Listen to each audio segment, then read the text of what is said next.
Abandoned by her husband, Lola faces a stark choice: crumble under the weight of poverty and judgment, or ignite a fire within to save her twin sons. Once upon a time.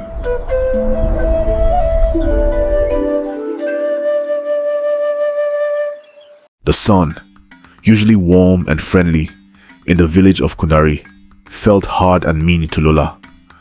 Her husband had left 3 months ago, just disappeared. There was no noise, just a huge quiet where he used to be. In her arms, her 2 baby boys, Ayo and David, made soft sounds. Their little murmurs were a constant reminder of the life she now had to take care of all by herself. Their father didn't leave after a big fight or with a letter. He just slowly faded away, like smoke disappearing in the morning. Then one day, he was gone. Lola was left with 2 tiny babies who could barely lift their heads, and the heavy feeling of their future resting on her shoulders.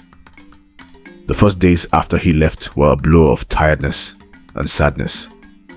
How could one woman, still weak from having babies, look after 2 crying infants alone? The village, usually a place where people helped each other, now felt far away. Whispers followed her like shadows.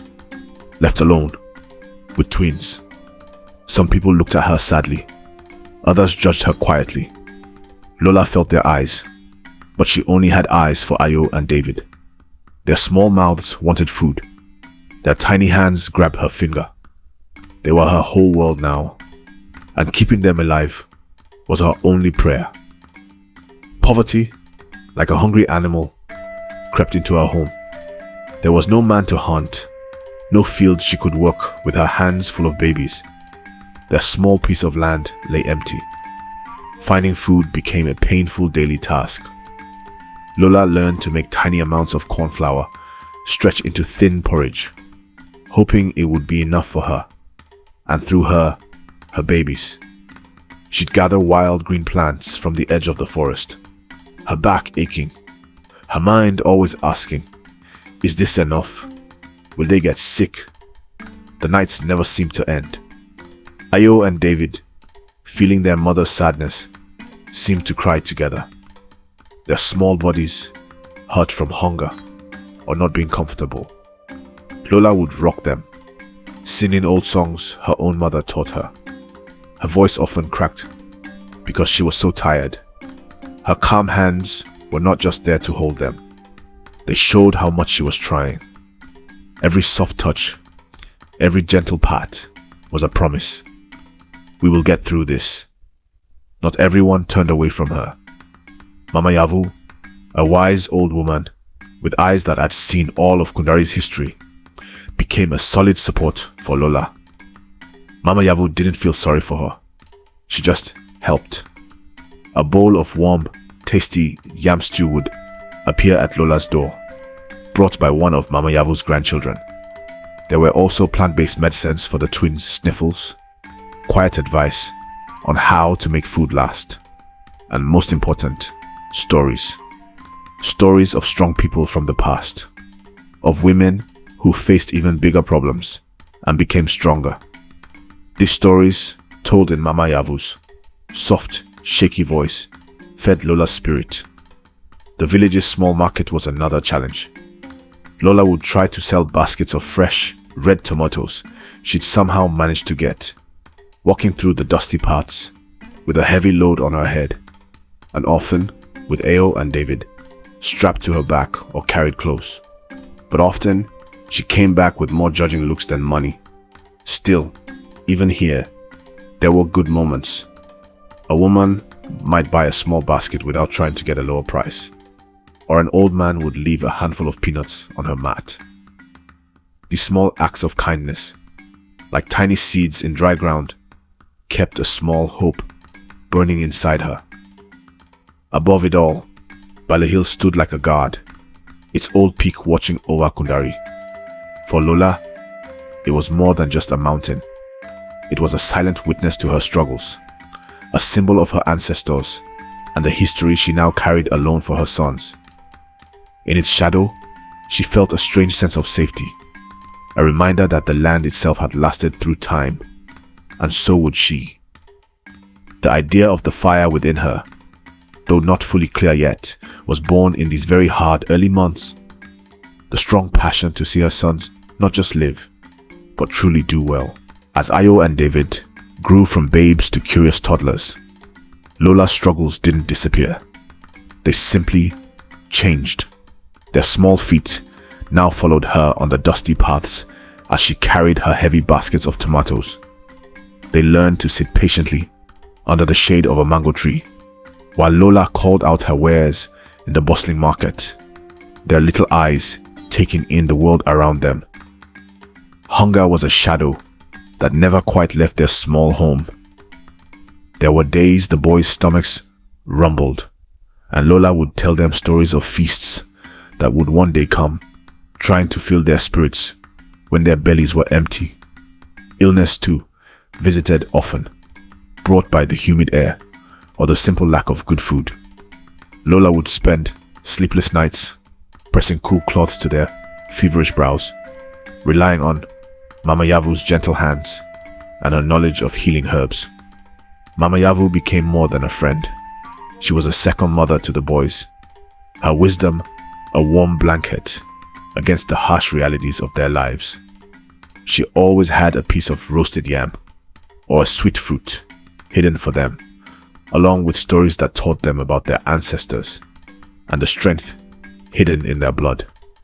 One hot afternoon, a terrible thing happened. Lola was at the market, and somehow her precious clay pots, filled with the last of her tomatoes, slipped from her grasp. They crashed to the ground, shattering into 100 pieces. The red juice mixed with the dust, and the sound of breaking pottery echoed the breaking of Lola's heart. Other hawkers stared. Lola felt tears sting her eyes. What would they eat now? But Ayo and David, still very young, saw something different. They weren't crying. They were picking up the broken pieces of the pots, turning them over in their small hands. "Look, Mama," Ayo said, holding up a curved shard. "It looks like a smile." David, his twin, found another piece. "This one looks like a bird flying." A spark ignited in Lola's mind. Mama Yavu had always taught them that even broken things could hold beauty, and stories could be found everywhere. Lola took the broken pottery home.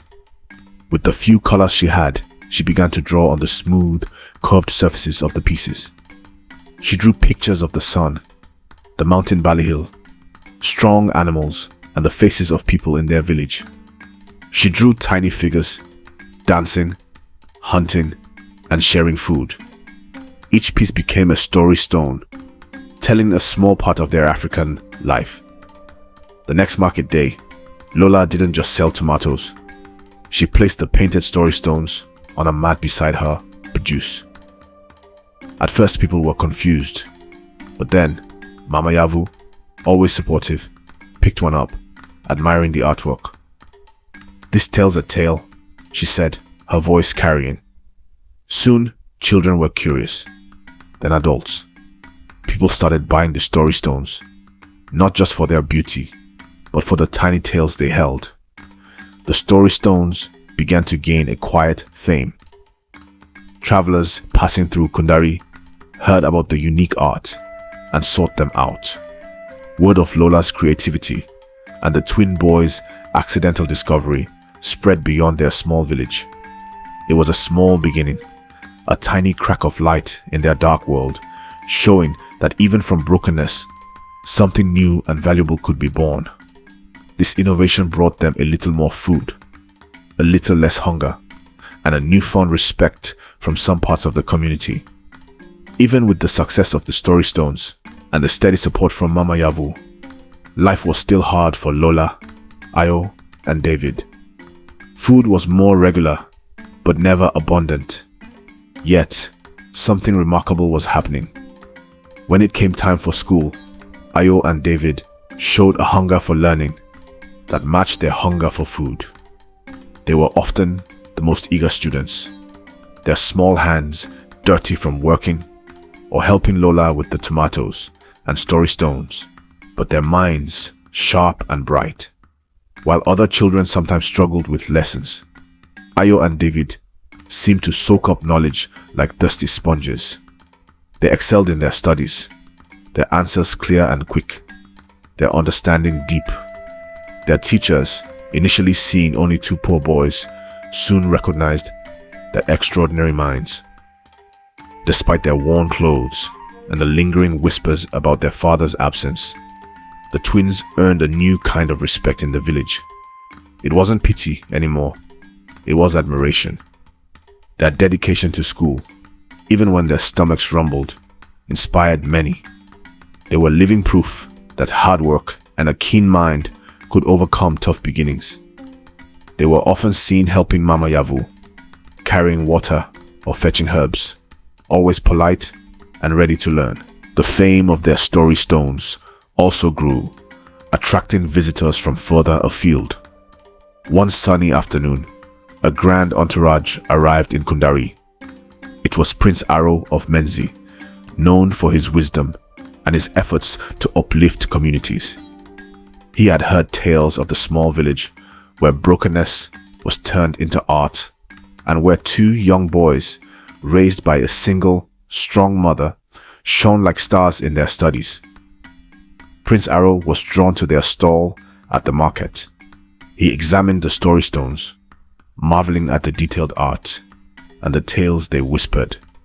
When he spoke to Ayo and David, he was impressed not just by their intelligence, but by their humility and their deep respect for their mother and village traditions.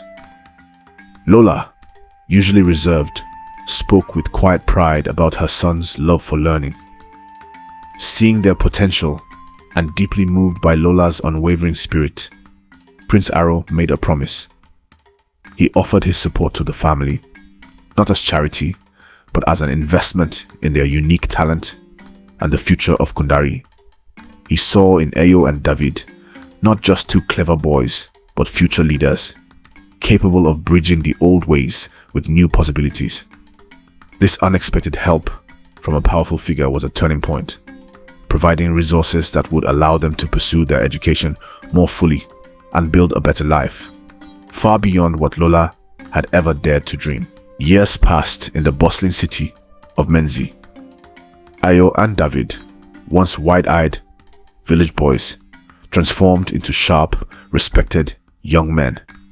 Their studies in law and entrepreneurship at the university were not just good, they were brilliant. Ayo, with his keen eye for detail and strong sense of justice, excelled in law, while David, with his innovative mind and strategic thinking, mastered the art of building businesses.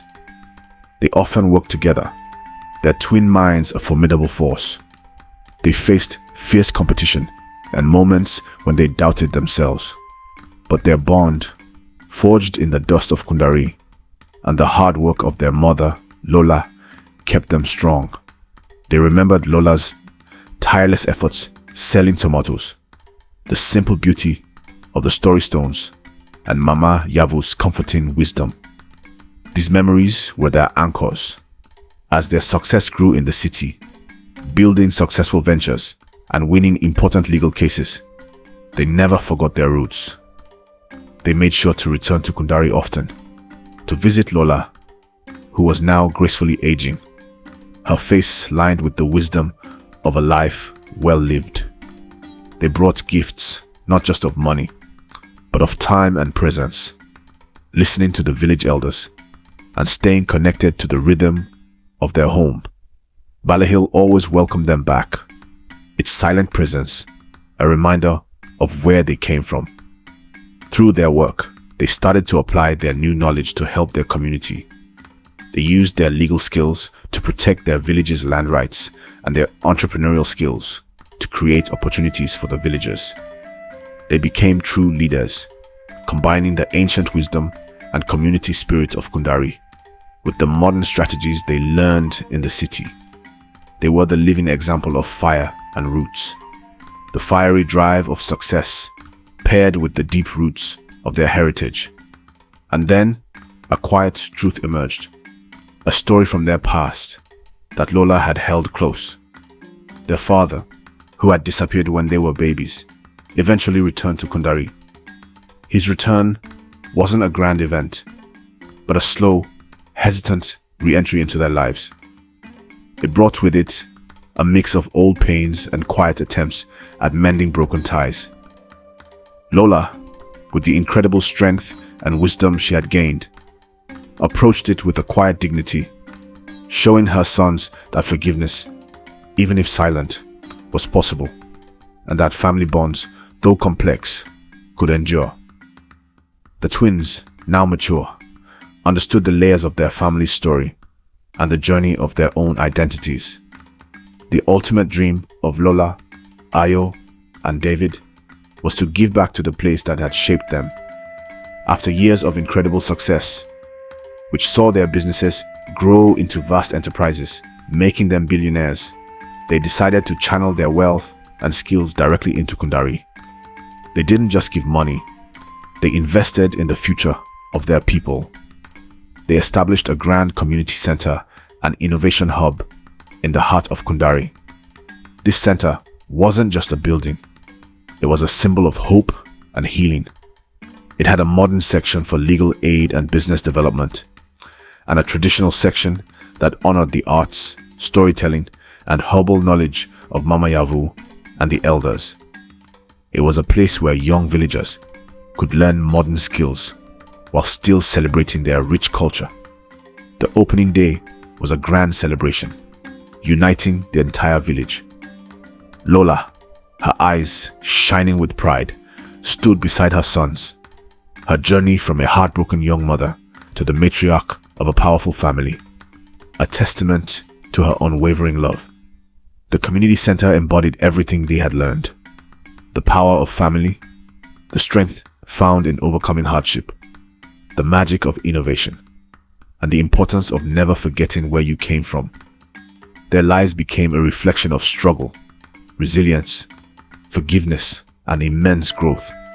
From the shadow of Hill, the mountain that had watched over their humble beginnings, Ayo and David had risen to become forces of change, not just for themselves, but for their entire community. The fire within them, ignited by Lola's love and their own determination, had transformed Kundari, proving that even from the most difficult circumstances, success, healing, and enduring hope can blossom. Their story echoed through the generations, a timeless legend of what unwavering spirit and unbreakable bonds could achieve.